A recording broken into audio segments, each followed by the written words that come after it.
Hello, beautiful people. Today is 4th of July. My name is Sahil and welcome to Newspaper Analysis. Friends, today we'll take a quote from C.S. Lewis, who is one of the most prominent British writer. He says that integrity is doing the right thing even when no one is watching. Now, guys, in our GS paper number 4, the foundational values for the civil servants have been written, and the integrity is one of the most important foundational value. So, friends, this particular quote tells us that a man of integrity is not moved by any moral desert or by any longingness or craving for the recognition. He does the right action, but because he believes into the duty of integrity. So, friends, we can use this particular quote in our GS paper number 4 as well as into the topics of essay. Now, guys, coming to the main question that I gave you yesterday. So, question says that India has been recently elected as a non-permanent member of UNSC, owing to its contribution and capabilities to bring reform in the functioning of UNSC. Make an assessment of India's contribution to UNSC. Now, a classic mistake in these type of question is that most of you will be starting and you'll write everything you know about the UNSC. But that is actually not required, and you need to just write about UNSC in not more than 3 to 4 lines, and directly you need to hit the requirement of the question, that is contribution of India in UNSC. So I'll recommend that rather than going into the structure, start by the objectives of UNSC or start by writing onto the UN Charter, which aimed to create a century of peace and not in conflict. It learned the valuable lessons from the World War I and World War II, and thus pledged that such wars should not be fought into the upcoming future. Now, guys, UNSC is one of the principal organ of the United Nations system, and India had recently been elected onto the non-permanent seat. So all these things will be constituting our intro part. And now, body, you'll write into the pointers the contribution. So the contribution number 1 is into the sphere of the UN peacekeeping forces and their UN peacekeeping operations. So, guys, till now, India had contributed more than 2 lakh troops into the peacekeeping operations, and they had served in 49 missions out of total 71 UN peacekeeping operations that have been deployed. Moreover, India's devotion can also be seen that the largest fatalities of personnel died in action also comes from India. That is 164 fatalities. Then the second contribution is India's proposal to constitute the Comprehensive Convention on International Terrorism 1996, as India is the country which truly recognizes terrorism as the gravest threat to humanity. Then the third contribution comes into the leadership role that India has played, because India has been the leader of the developing nations of the Africa and Asia and is actively demanding the UNSC reform. Now a question comes that how it can be a contribution. Now, guys, a contribution is not only the tangible but it is also intangible, and by raising such kind of things, a vent will be given to the grievances of the nations, and a kind of a credibility will be coming into the entire institution, which will make it more resilient and more representative. So it is also a kind of a contribution. Moreover, the agenda of the India's election was onto the basis of norms, which was an appeal of bringing the multilateral reform. So thus ideological contribution is much more important. Then, guys, fourthly, India has been active proponent onto the talks regarding the nuclear disarmament. Therefore, India is also a peace ambassador into the UNSC, and therefore it also happens to be a major contribution. So, guys, these are the things which you'll be noting, writing. We can't write the financial contribution aspect because India's capacity in this front is highly restricted. So, friends, these points will be exploring. However, it is the 10 marker question, so there is not much scope. So this is the line which you need to keep in your mind. So, guys, that's it. And now let's take up the newspaper analysis. Now, friends, let's have the overview of the entire paper first. So first you can see that the Prime Minister has visited the Ladakh and had addressed the army personnel. However, nothing strategic has came out of this thing. It was just a address and might not be important for the exam also. Now here the ICMR is exploring the early launch of the COVID-19 drug. Now guys, there are various ethical, technical, scientific issues involved, so we'll see those issues. Moreover, we'll also see that what are the non-replicating vector carrier drugs. Then guys, moving forward, the plasma donation cannot be made mandatory, so we'll see the issues associated here. Then guys, moving forward, the telemedicine has been mentioned, so we'll see its prospect and how it could be a lifesaver. Then guys, here again onto the side page, the lead e-portal has been mentioned, so we will see what is this and how we can use it into the exam. Otherwise, no important news have been given here. Then guys, moving forward, so again into the regional page, no important news has been there. Then finally we'll reach to the editorial page, and the first editorial talks about the rural job prospects for the women, so we'll see the important issues associated here. Then guys, the lessons for India, how the diplomatic fallout is there into the Italian issue, we'll see this particular matter. Then guys, on to the police violence, we had seen enough of coverage, but today a very good ethical angle has been given here. So with respect to the GS paper number 4, we'll see certain issues.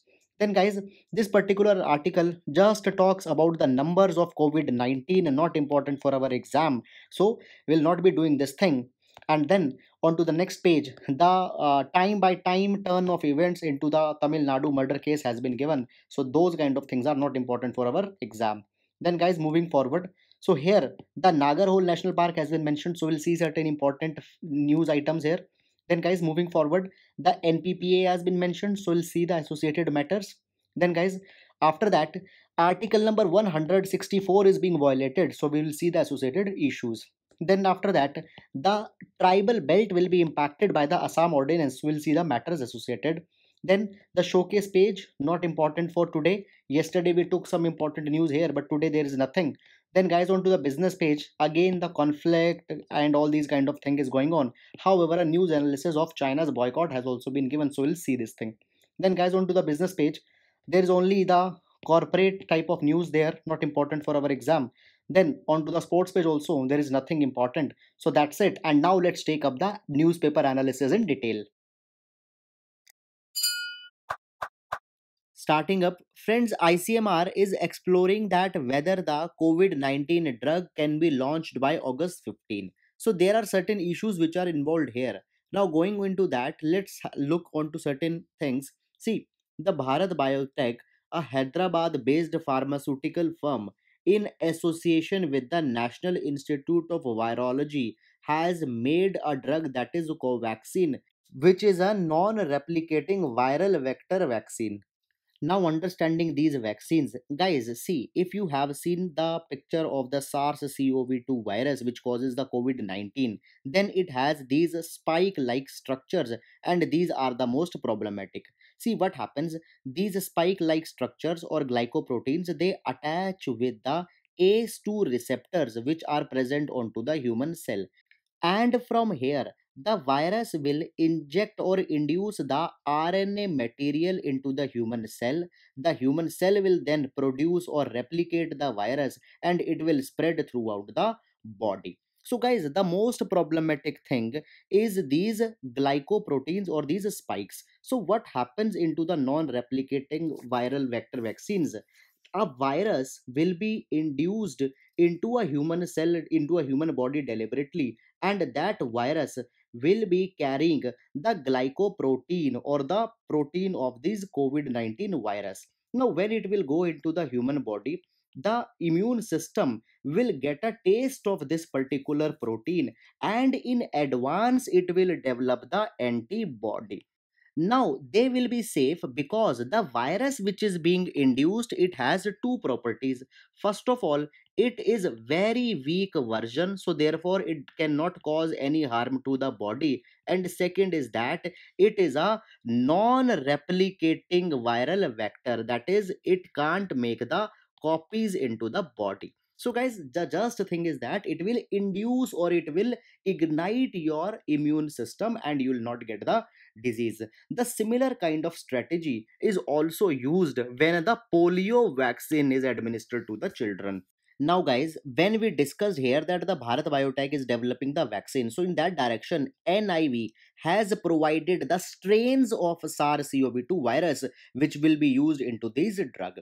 So now, guys, whenever a drug goes into the testing, Drug Controller General of India gives the approval to that particular drug, and DCGI has given the approval for the drug testing. Now, guys, if we see the drug development process, first is there the preclinical trial in which the drug is tested for the toxicity, it is treated onto the animal, and all such kind of things. Then it goes into the phase 1 trial where nearly 20 to 80 participants are there. Then there is a phase 2 trial where the strength increases to 100 to 300 participants. And guys, into the phase 3 trial, there are the thousands of people which participate. Now, guys, some of these people are given the actual drug and some of people are given the placebo. So, guys, placebo is actually a mock drug, it is a fake drug, and it is seen that what is the impact on the people who had received the actual drug and onto the people who had received the placebo, and their performances are compared. Then the approval is given by the drug regulator that it can be sold, it can be manufactured, and even after that, when the people start consuming that drug, it is checked that what is the response. So, guys, actually, before a drug can come into the market, it goes through the three stages. And now, coming to the news item, ICMR is exploring whether the vaccine can be launched by August 15, that is the Independence Day. Now, guys, there are certain issues in this particular regard. First of all, even the stage number 1 and stage number 2 can take a time up to 1 year, and expediting this process in nearly 1.5 months will bring a lot of problems or challenges into the efficiency, into the rigor and vigorousness into the testing regime, which cannot be tolerated at any cost because it is a very sensitive health subject. Moreover, guys, there is a clause that if a pandemic is there, then stage number 3 could be waived off under the emergency use clause. But for that also, at least two stages are needs to be cleared, and it will take substantial time. The third issue is that there are ethical challenges that just to boast or just for marketability that we launch it on Independence Day, you are compromising onto the health of people. So, guys, these all are the issues. So that's all, and now we'll move to next. Guys, here we can see that the Delhi High Court has given a ruling that plasma donation cannot be made mandatory. Now, guys, into the background, what happened? A petition was made into the Delhi High Court that there are more than 3 lakh people in country who had recovered from the COVID-19. So these people can be the potential donors of the blood plasma which contains the antibodies of COVID-19. And guys, by the convalescent plasma therapies, it has been seen that the infusion of blood plasma shows a considerable result. So it was said into the petition that a person who is taking the treatment, he should give an underwriting that he will be mandatorily be giving his blood plasma when he will recover, because right now so much stigma is attached in our country with respect to the blood donation, plasma donation, that people are not voluntarily coming forward. So on that particular direction, the high court says that the voluntariness itself indicates that you cannot force a person that he should give his plasma. Moreover, on no ethical grounds, a person can be denied the treatment if he is not willing to give the blood plasma. So, guys, the court has said that donation is a voluntary process and we can't impose any conditionality onto that particular thing. Rather, government needs to sensitize people that they voluntarily come forward and donate the plasma. Now, on legal grounds, it is a conflict between people's right to health and people's right to freedom, where they can deny to give any bodily specimen. Whereas, onto the ethical grounds, there is also a challenge. Guys, into GS paper number 4, you could have been given a case study that you are in a position to take such a decision whether to make it mandatory or not. You know that there are the cost as well as benefits. On the front of benefit, there will be large number of people whose life could be saved if timely such interventions can be given. But onto the front of cost, such imposition into the form of making it mandatory takes away the consent power of a person, which is very much fundamental into a dignified human life. So guys, on to these bases you need to frame your answer. You can use a certain theories such as consequentialist and deontologist. Guys, your answer will be purely onto the basis of your preference. There could not be any standard answer in this direction. It depends how you justify it into the exam, and that is all counts into GS paper number 4. So guys, please be apprehensive in this regard. And now we'll move to next. Guys, here we can see a very good case study with respect to the education and governance. Both could be used in the GS paper number 2. So, the government in Delhi has launched the LEAD portal, and on this portal, more than 10,000 instructional materials and course content will be provided for classes 1st to 10th. And guys, the entire content will be in sync as per the syllabus of the CBSE, NCERT, and the government. And as per the type of material will be provided, it will include the digital QR code textbooks, explanatory videos, practice question, evaluation. All the things will be provided onto the single platform. Now guys, as we are entering into the post pandemic world, there could be a possibility that onto the sake of social distancing, the schools could be suspended for long. And as the tender age of a child is full of cognitive capabilities, it is the time when brain needs the regular conditioning. So at that point of time, there should be no famine of learning resources, so that learning famine will be avoided by these kind of portals, and all the state governments should come out with such kind of initiatives. Moreover guys, further it has also been said that the lead portal will share its teaching and learning material onto the Diksha platform also. So guys, Diksha is an initiative of Ministry of Human Resource and Development, and this platform aims to empower the teacher in terms of their know-how to the digital technologies, to digital teaching method, and all these kind of things. Moreover guys, onto the Diksha portal, the teachers can make their profile and can upload their experiences with respect to the teaching as well as what they learned as a teacher. So guys, by seeing these leads learning, teachers can also learn various valuable lessons and can be improving the learning experience in throughout the country. So guys, into the governance education, we can use it as an example. So that's all. Now we'll move to next. Now, guys, into this particular news, it has been said that a telemedicine hub has been launched in Daryaganj. However, it is not important that where the hub has been launched. Rather, the concept of telemedicine is much more important, and it can be utilized in GS paper number 2 health and GS paper number 3 innovations.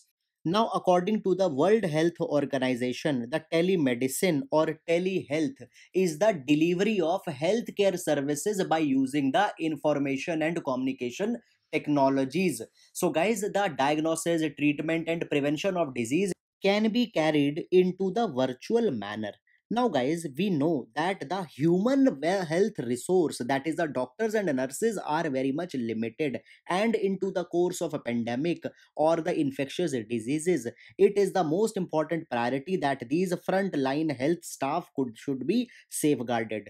Moreover, guys, the symptoms of COVID 19 are very common, and they are just the influenza like symptoms which could be monitored just by the bodily checkups, temperature checks, and all these kind of things which could be self performed by a person under the guidance of a physician. Moreover, as it is virtual, so guys, a doctor in Delhi or a doctor in one part of the state can see the patients throughout the entire state. And guys, not only the health workers will be safeguarded, rather, when a person has not to travel extensively for all these kind of facilities, he will also be safeguarded. So guys, the telehealth can be provided into the institutions of the government, or government can go one step further, and such apps could be launched where at the comfort of their home, people can connect to the doctors into the virtual meet, into the video conference kind of mechanism. So telehealth has already been utilized into the USA as well as China, and had shown much impact there also. And even it results into the cost cutting. There is also the less use of the mask, gowns, ppe suits, gloves, all these kind of things, and already there is a strain of such resources, so it could be very much fruitful. However, there are challenges also, such as the digital infrastructure, the technical glitches, internet connectivity, poor technical know how in the people as how they can access the telehealth. So, guys, these are the things which you can explore. Moreover, one more dimension I give you, what we can do into the telemedicine. We can build up the strong algorithms, and by the artificial intelligence also the patients can be monitored, which will even further cut down the human resource requirement when such large number of people will be infected. Because even by the conservative estimates, it has been said that nearly 5 to 10% people will anyhow be infected, and into the case of India, it means that nearly 13 crore people will be infected before we get any substantial development. So guys, therefore India should equip with the telehealth. So that's all, and now we'll move to next. Now, guys, starting with the editorial section. So, this first editorial talks about the loss of livelihood onto the women due to the pandemic and lockdown.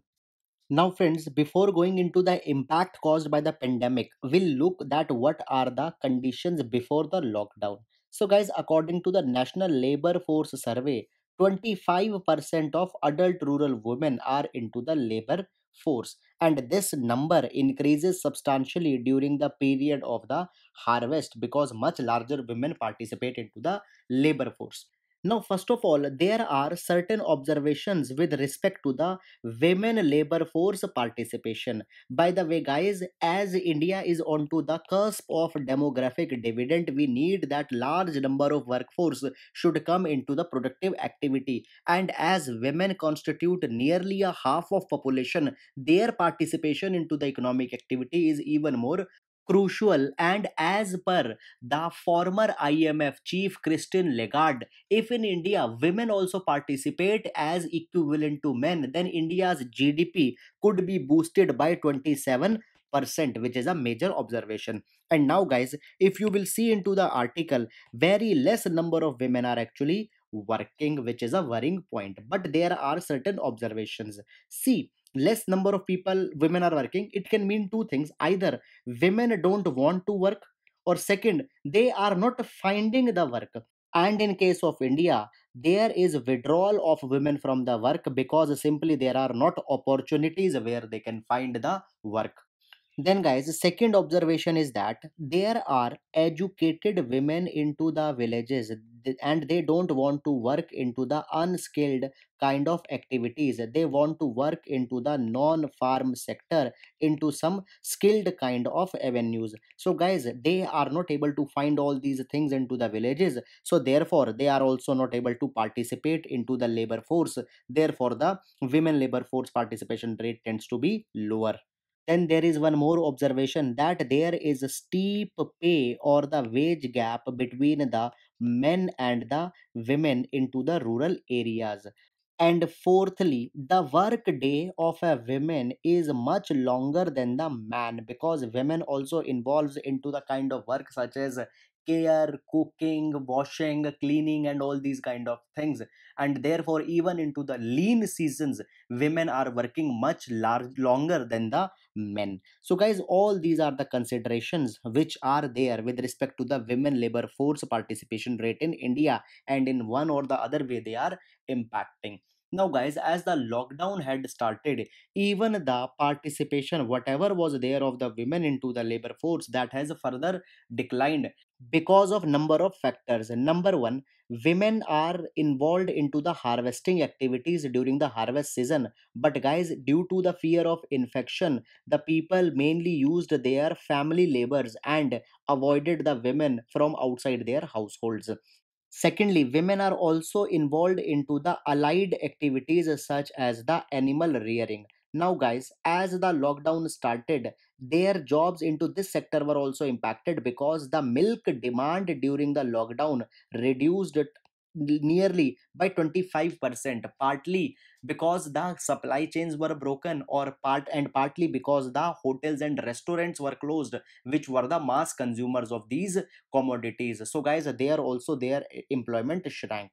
Thirdly, women also work into the non-agricultural jobs, such as into the construction site, brick kilns, petty stores, eateries, local factories, and as they were shut down, they were also not able to work there. Then fourthly, under the MG Narega, it has been seen that more than 50% of workforce is constituted by the women, and as the work sites were closed, they were also not getting the employment here. Now there is one more avenue that large number of women has worked as the ASHA workers, and now into the pandemic they had acted as the active health workforce. But guys, government had not recognized them as the regular employment, so there also there is an impact. And friends, as their participation is declined here, there have been unintended consequences for women. First of all, their bargaining power declined because now they are not earning money, and bargaining power is directly related to the financial autonomy. So they suffered a blowdown here. Secondly, their household responsibilities increased, their abuse increased, the chances of physical assault into the house also increased, and at the same time, the malnutrition amongst the women has also been seen because they are also discriminated into the terms of giving them the nutritional food. So therefore, into the post-pandemic world, a new roadmap is needed where the women are given much more opportunities for participation into the work. For example, their contribution into the health workforce, such as ASHA workers, should be recognized, and they should be paid the regular and the fair wages here. Secondly, the opportunities into the non-farm sector should be made so that educated and skilled women can also participate. Thirdly, the MG Narega work sites should be increased, and the participation of women should be encouraged so that the unskilled women laborers can get the work here. And fourthly, guys, there are the new avenues which are also to be searched. So, guys, so that the more options and the choices could be given to the women with respect to their work. So, guys, that's all about this particular issue. And now we'll move to next. Now, friends, into the past, we have very extensively discussed the issue of police violence, custodial death, judicial reforms, and in that direction, we had seen the United Nations Convention Against Torture, the Supreme Court judgments, the police reforms, seven directives, and all these kind of things in past 2 days. Now, today we will not be going into that thing because it is overly repeated. We will see one alternative dimension here, that is an ethical dimension. Guys, what happened? There are two separate cases. One case belongs to the Hyderabad, where last year certain police people they encountered some people who were accused of the rape of a girl. And now we have a case of Tamil Nadu, where again people, the police people, they have killed two-person, the father and the son, for violating the lockdown. Now, guys, when the killing was done here, at that point of time, people lauded the efforts. They even showered the flower petals onto the police personnel. And here, when it is being done, everybody is condemning. Now, guys, there is one thing which is constant in both, that the person have been killed in both the cases, but the response of the people is different. Why it is different? There could be two consideration. Number one consideration is that the manner in which the people were killed. Here they were tortured, they were systematically penalized, and over the days, violence were inflicted, and ultimately it led to their demise. Whereas, into the Hyderabad example, they were killed just by a bullet without inflicting the prolonged miseries. Second, guys, the subject matter of the crime. Into the Hyderabad example, they were convicted of the rape and burning a girl, whereas here they were just convicted of a petty crime, that is opening the shop beyond the lockdown. So guys, the response could be because of these differing conditions, but onto the ethical grounds, such response is arbitrary. Such response doesn't has any ground, because at the end of the day, the life which has been taken outside the course of law, outside the venue of justice, without giving them the fair trial, is on all the grounds unethical.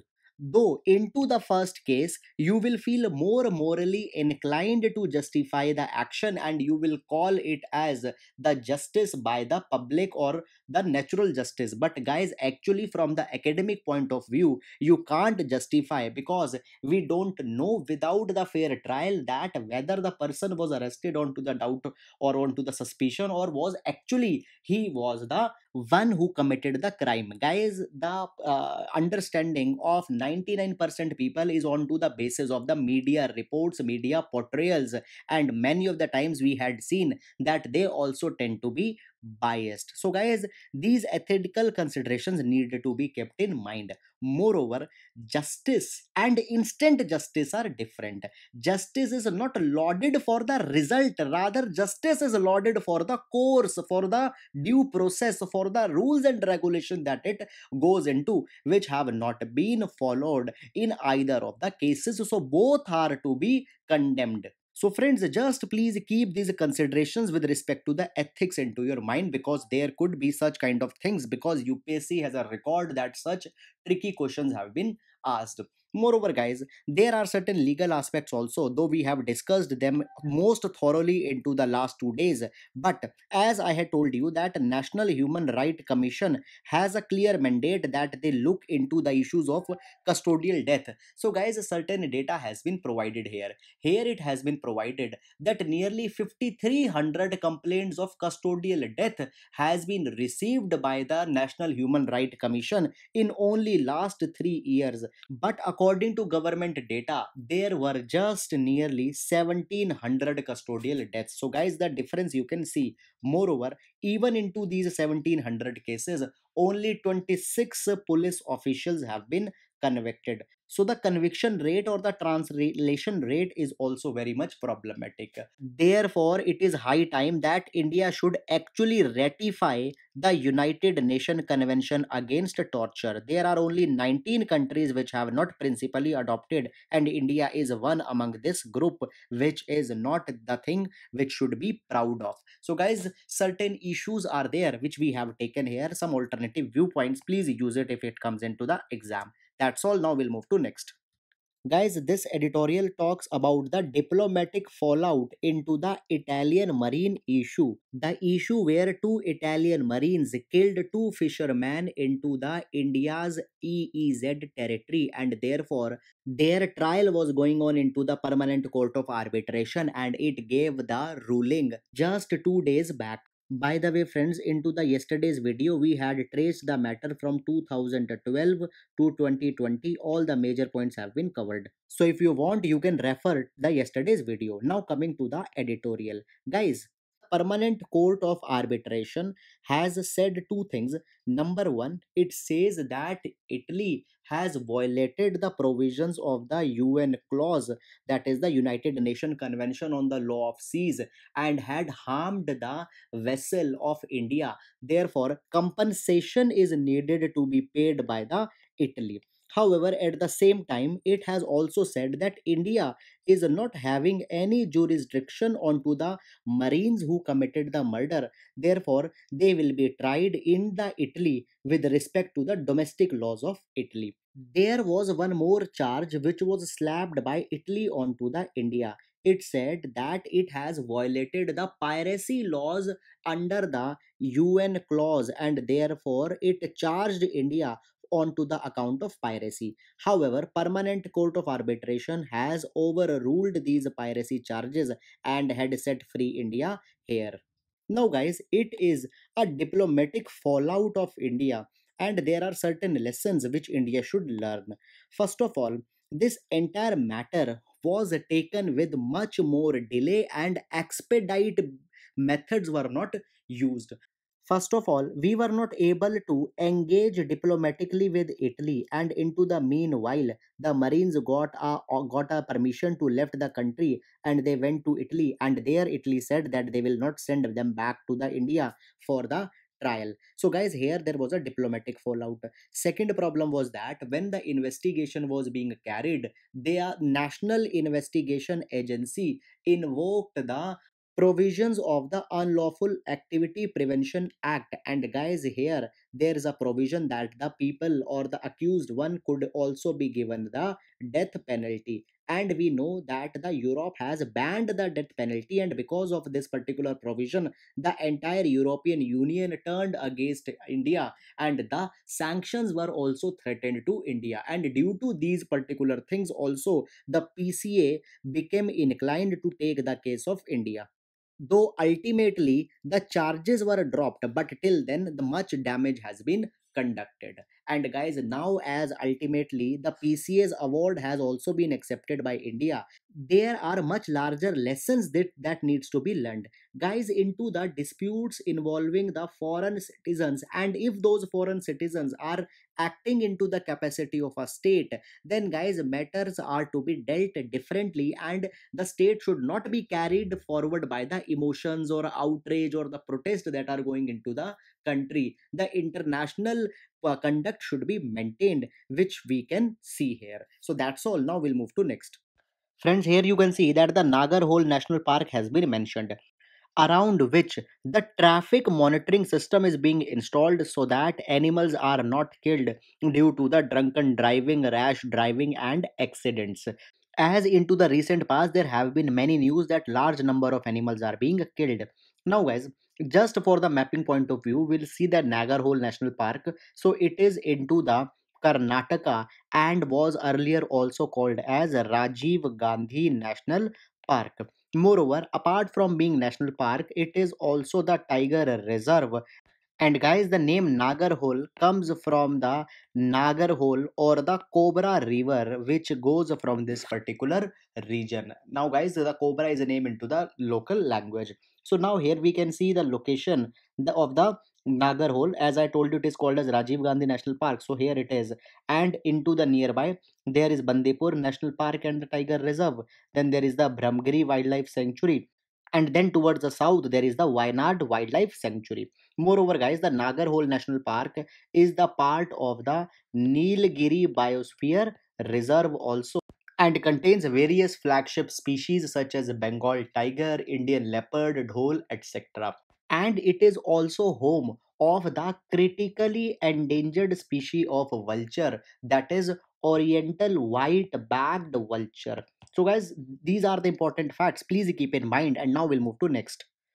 Now, guys, here we can see that a important decision has been taken by the NPPA, that is the National Pharmaceutical Pricing Authority. It has said that all the medical devices, drugs, etc., will be coming under the regulated price.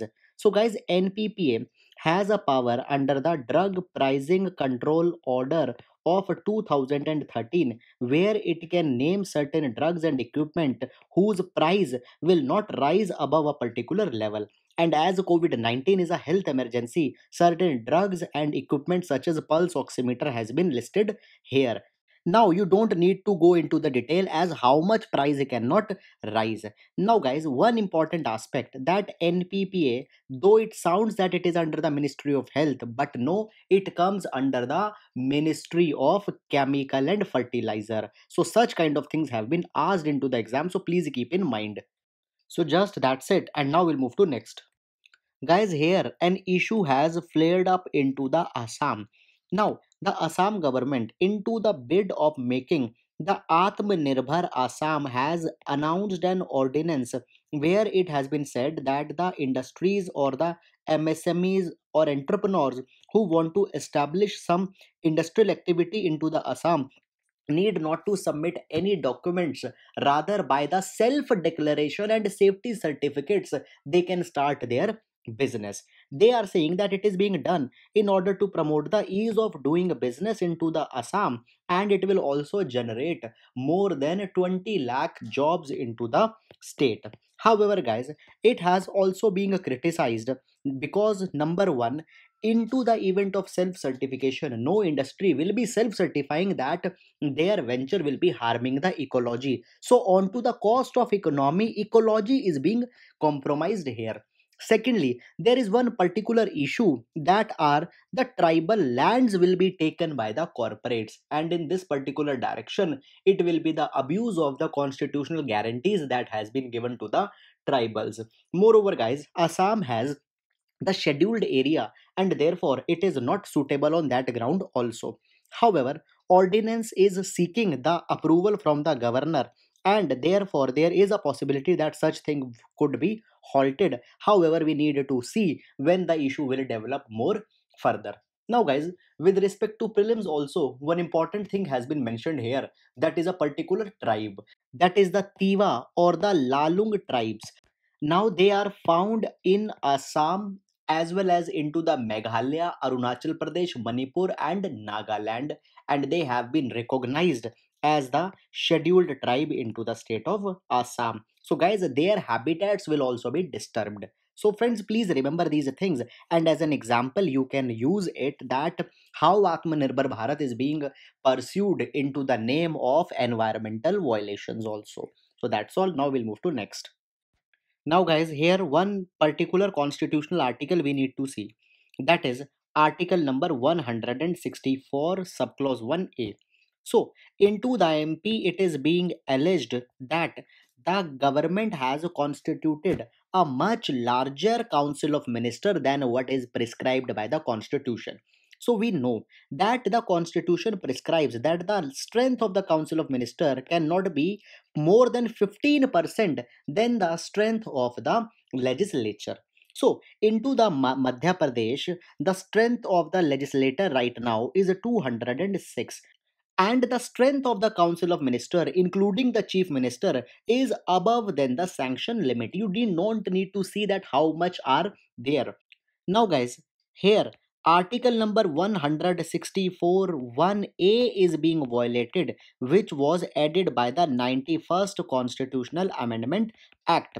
Moreover, guys, article 74 1A was also added by the 91st Constitutional Amendment Act, which deals with the matters at the union level and states that the strength of a council of minister, including the PM, cannot increase by more than 15%.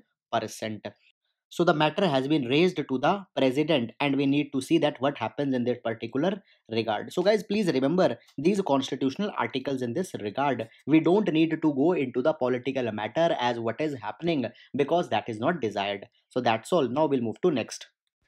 Now, guys, here in this article, we can see that a large number of economic sanctions have been taken by India against the China in order to teach a lesson to the China with respect to its actions into the LAC.